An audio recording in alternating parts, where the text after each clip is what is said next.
મિત્રો આજે આપણે એક સ્વિચ, એક 2 પિન સોકેટ અને એક 5 પિન સોકેટ છે તેનું વાયરિંગ કરતાં શીખવીશું. ખાસ વિડીયોની અંદર એન્ડ સુધી જોડાયેલા રહેજો. ચાલો મિત્રો વાયરિંગ શરૂ કરીએ.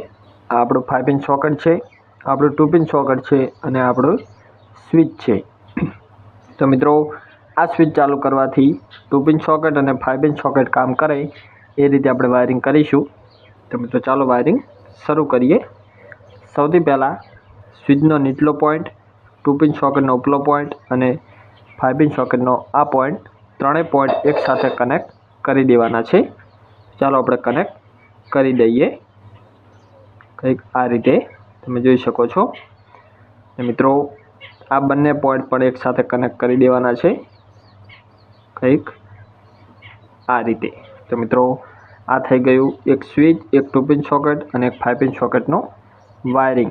હવે મિત્રો આમાંથી આપણે બે વાયર બહાર કાઢીશું, એક ન્યુટ્રલ અને એક ફેસ. તો મિત્રો ફેસ વાયર આપણે સ્વિચના ઉપલા પોઈન્ટમાં કનેક્શન કરીને બહાર કાઢીશું અને ન્યુટ્રલ વાયર તમે આ પોઈન્ટમાંથી પણ લઈ શકો છો બહાર અને આ પોઈન્ટમાંથી પણ લઈ શકો છો. તો આપણે આ પોઈન્ટમાંથી લઈશું ન્યુટ્રલ વાયર. જોઈ શકો છો મિત્રો આપણે કનેક્શન કરી રહ્યા છીએ. તો મિત્રો આ થઈ ગયું એક સ્વિચ, એક 2 પિન સોકેટ અને એક 5 પિન સોકેટનો કનેક્શન. બહારથી જે ફેસ વાયર આવે છે તેને આપણે ડાયરેક્ટ સ્વિચના ઉપલા પોઈન્ટમાં કનેક્ટ કર્યો છે.